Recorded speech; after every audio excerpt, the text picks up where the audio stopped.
Morning. It's a lovely sunny Monday morning. I'm in Oxford Services actually. Right, so BBC swanned in with the news at the weekend. I mean, this is why I watched the weekend BBC. The rolling news. Because it's, well, for one thing, you can see them squirming whilst they're lying, and they know they're lying, which is always quite comical. But yeah, it's full of fascinating facts. So they swanned in at the weekend with well, how long does a vaccine last though? We're going to have to set up booster jabs now. And guys, if you've had one and maybe even two by now, you're going to have to keep on going back now, otherwise they'll start kicking up a fuss. I mean, I did try and tell you. So then we've just also been regaled with the news that you had your jab to go on holiday, and now you're not allowed to go on holiday.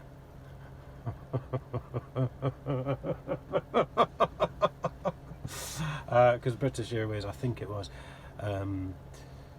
all over, the likes of what's her name, Isabel Oakeshott. I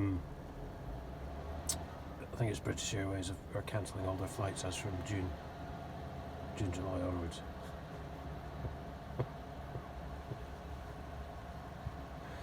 So you've just been lied to again, and you just believed it again.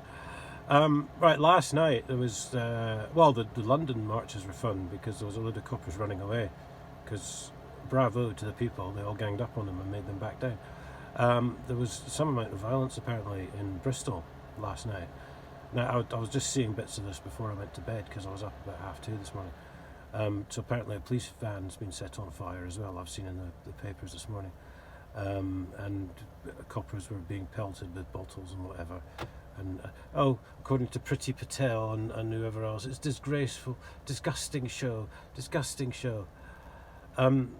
Right, two things here. Firstly, try working in the marching season in Belfast.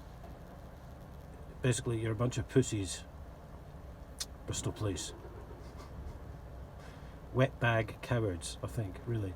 And secondly, what did they ever expect?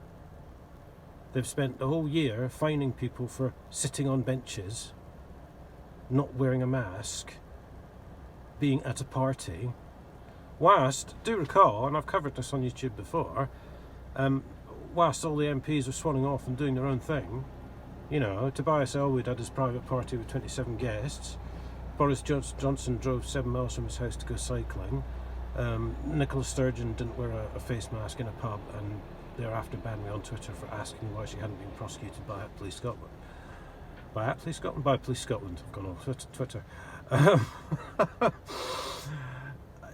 So bearing in mind their behaviour, and then all these people getting arrested or fined or whatever for doing roughly the same thing, what did you actually expect? People have come to see the police as nothing more than Freemason protectors, and that means protecting the MPs, protecting the council employees, protecting themselves, so they can commit any crime they want and get away with it. So yeah, to say it's getting interesting would probably be an understatement at this point, but really, Whitehall, you've brought this all on yourself.